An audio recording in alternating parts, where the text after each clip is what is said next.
Olá! Antes de continuar com a videoaula 4, peço que leia a última unidade do nosso caderno de didático. A leitura indicada é a unidade 11, ok? Quando a leitura for realizada com sucesso, volte aqui que nós vamos continuar a partir de agora. Então, de olho na tela que nós vamos iniciar a segunda parte da videoaula 4 da disciplina Psicologia da Educação. E este é o momento de falarmos sobre as interações sociais em sala de aula e suas implicações para o processo educativo. Nas aulas anteriores, nós, quando estudamos, as teorias psicológicas, nós já destacamos a importância da interação social para o desenvolvimento humano. Lembra?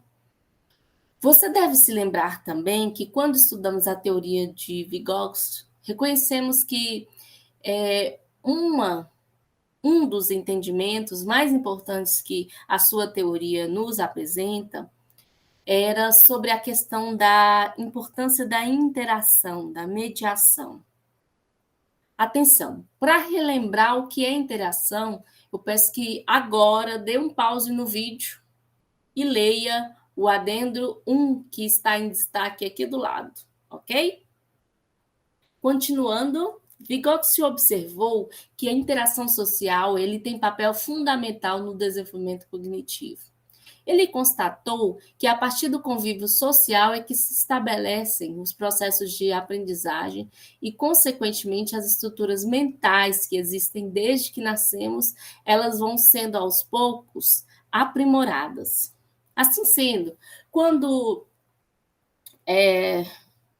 de posse disso, nós podemos dizer que é por meio da socialização que nos tornamos plenamente humanos. E esse é um processo essencial para a integração do indivíduo na sua sociedade. E quando falamos em interação social, nós estamos falando também em socialização, porque a socialização ela é resultado da interação social e vice-versa. Nós aprendemos a socializar a partir das nossas interações. A socialização ela é um processo dinâmico, porque também é um processo de formação da identidade coletiva, sua identidade individual e a personalidade. E, por sua vez, esse indivíduo, em processo de socialização, esse indivíduo socializado, ele passa a ser ferramenta de manutenção e de transformação da socialização de outros, pois quem é socializado é também quem socializa. Tal interação e integração está sempre presente, pois enquanto houver relações humanas, sempre ocorrerá socialização.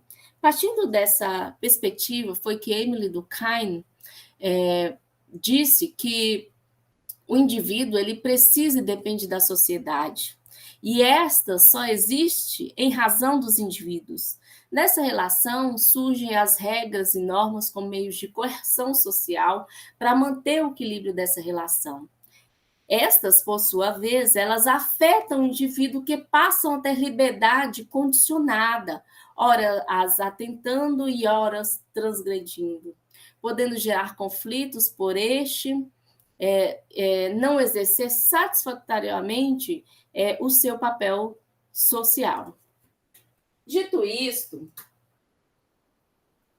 podemos nos questionar agora. E como essa interação ocorre na sala de aula? Quais as peculiaridades desse espaço? Como o professor pode interferir no processo de interação em sala de aula, sendo ele um mediador de relações? Primeiro, é preciso perceber que na sala de aula vai acontecer interações entre aluno e aluno, entre professor e aluno e entre aluno e professor, certo? Então, o professor, ele também é um integrante aí nesse processo de interação. Além de, como já vimos nas aulas anteriores, de ser um mediador. Tendo compreendido isso, eu devo lembrar que existem várias maneiras de o aluno expressar suas angústias no ambiente na sala de aula. que podem intervir na interação com seus colegas e também com o professor. Então, é necessário que nós, enquanto docentes, enquanto professores, que nós estejamos atentos aos apelos e aos sinais emitidos pelo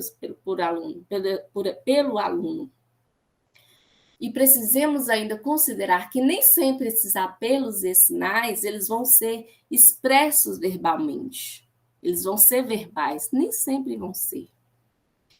Enquanto professor, precisamos desenvolver outro olhar sobre a sala de aula, um olhar diferente daquele que qualquer outra pessoa, sendo ele um aluno, outra figura da comunidade escolar, ela teria. Tem que ser um olhar mais plural, que seja capaz de captar a diversidade das situações. Um olhar diferenciado e, ao mesmo tempo, ligado com o nosso entorno, com todo o entorno, atento a todos os sinais. Para tanto, não basta apenas nos empenharmos em observar e tirar nossas conclusões. É preciso nos preparar para isso. Precisamos ter capacidade de acessar o outro em sua própria cultura. Então, é preciso conhecer a cultura do outro, mas também é preciso se conhecer para interagir com o outro. Da importância de conhecer o nosso estudante em cada fase, em cada etapa de seu desenvolvimento, mas também em sua dimensão cultural, social e psicossocial. Nós já sabemos que a sala de aula ela é um importante contexto de desenvolvimento em que, através de interações, faz-se a mediação entre o indivíduo e a sociedade, ok? Por isso, enquanto professores, devemos atuar em sala de aula conscientes que somos partes desse processo de interação e de socialização. E cientes disso,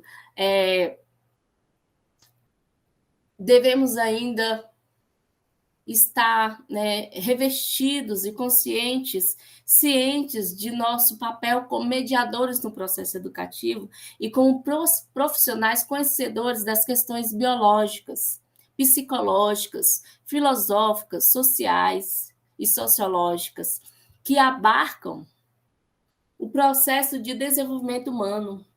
Devemos buscar formas de auxiliar o estudante na sua autoconstrução enquanto ser social, enquanto indivíduo que vive em sociedade e que é parte dela.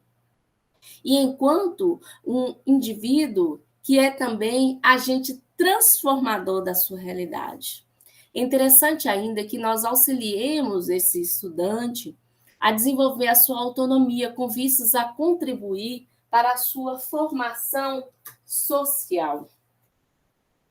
É importante que busquemos alternativas pedagógicas que possibilitam diminuir o índice negativo da interação em sala de aula, porque sim, a interação ela pode ser tanto negativa quanto positiva. Afinal,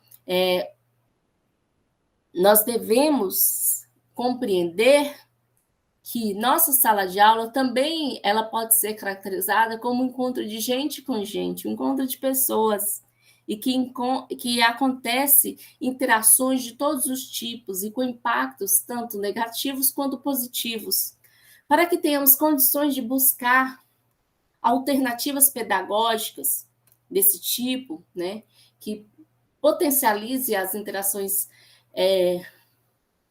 positivas e que possam diminuir a existência e o impacto das interações negativas, nós primeiros precisamos conhecer e reconhecer o aluno como sujeito histórico, um sujeito que tem a sua própria cultura, que vai se constituindo gradativamente no meio em que vive, adquirindo valores, conceitos, desenvolvendo sua própria concepção de mundo.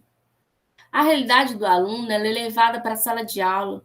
O professor, nesse sentido, ele necessita criar possibilidades para que o aluno se expresse por meio de experiências e relatos que contribuam para a interação do grupo. Da importância de criar oportunidades e de trabalhar com alternativas pedagógicas como as dinâmicas de grupo. Para saber mais sobre dinâmica de grupo, pause o vídeo aqui nesse momento e leia aqui o adendo ao lado, tá bom? Bem, continuando, conhecer o nosso aluno é importante porque o aluno ele é sujeito histórico, ele possui outras bases como referência de vida. A escola é apenas uma delas. Ao sair do seu ambiente social, que foi uma dessas bases, e ir para a escola, o aluno está sujeito a encontrar situações diferentes da realidade que ele vivenciava ali no ambiente familiar, né? Diferente da sua realidade de vida, a realidade de vida com que estava acostumada. E como bem observou o educador Miguel Arroio, somente entenderemos as trajetórias escolares dos seus habitantes, ou seja, dos seus alunos, dos nossos alunos, se entendermos seus contextos concretos de vida. Fora da escola também, não só dentro, penetrando sem perder licença nas salas de aula. Então, esse ambiente que está fora está o tempo todo penetrando a sala de aula, invadindo ali aquele espaço e trazendo implicações para aquilo. Por isso, é imprescindível que o professor tenha essa visão em sala de aula, pois cada sujeito ali, ele possui uma trajetória de vida, uma realidade fora da sala de aula, uma história, e isso é trazido para a sala de aula. Quando ele chega na sala de aula, ele traz isso com ele. Para além das interações, outro fator que deve ser considerado nas interações e nos processos de ensino-aprendizagem é a relação afetiva, ou seja, a afetividade. Nós vimos que a aprendizagem ela só ocorre na relação com o outro, certo? Assim sendo, a aprendizagem ela está impregnada da afetividade, pois ela ocorre através de vínculos das interações.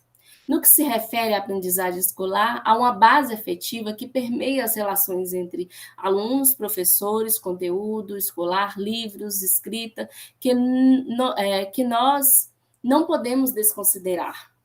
Por isso, o professor ele deve propiciar um ambiente agradável e de confiança na sala de aula. Para Edgar Tassoni, a interação ela ocorre no momento em que ela nos deu confiança, quando ela nos deixou, nos deixou ficar à vontade para questionar. Ou seja, a interação ela ocorre no momento em que ela nos deu confiança, quando ela nos deixou ficar à vontade para questionar. E é esse ficar à vontade para questionar que favorece a construção de uma relação mais próxima, mais afetiva entre os estudantes e o professor. Ao tratar da efetividade, Edgar Tassoni, ele argumenta que esta interação de ensinar se inicia ainda no ambiente familiar, né?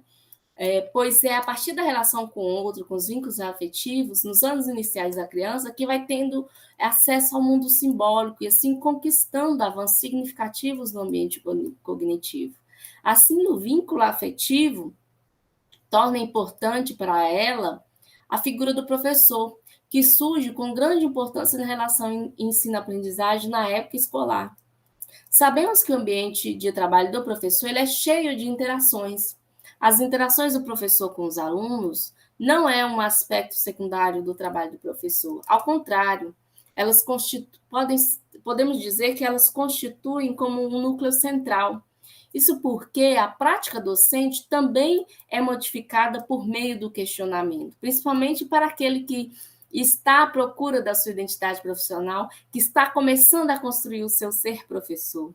Nesse processo interativo, o professor ele deve estar constantemente repensando seus conceitos e concepções e confrontando teoria, a prática, que fundamenta o seu ato pedagógico e estimulando a capacidade de inovar do sujeito. E, por hoje, é isso que íamos tratar sobre a questão da interações e da socialização na sala de aula. Para finalizar, vou dar uma dica aqui. Não deixe de fazer as leituras do nosso conteúdo extra, que está disponível no tópico 5, semana 4. Lá vamos tratar de alguns temas emergentes da escola contemporânea, que tem relação direta com as interações em sala de aula, o conhecer com o aluno, com a realidade e com as possibilidades de atuação do professor como mediador no processo educativo. Vamos lá? E quando você chegar lá, vai perceber que terá acesso a vídeos e textos que nos mostram a compreender melhor sobre violência, regras e disciplina e indisciplina, o bullying, sobre autonomia, inclusão e diversidade e sobre internets e redes sociais. Vamos lá? Boa leitura, ok? Abraço e até breve.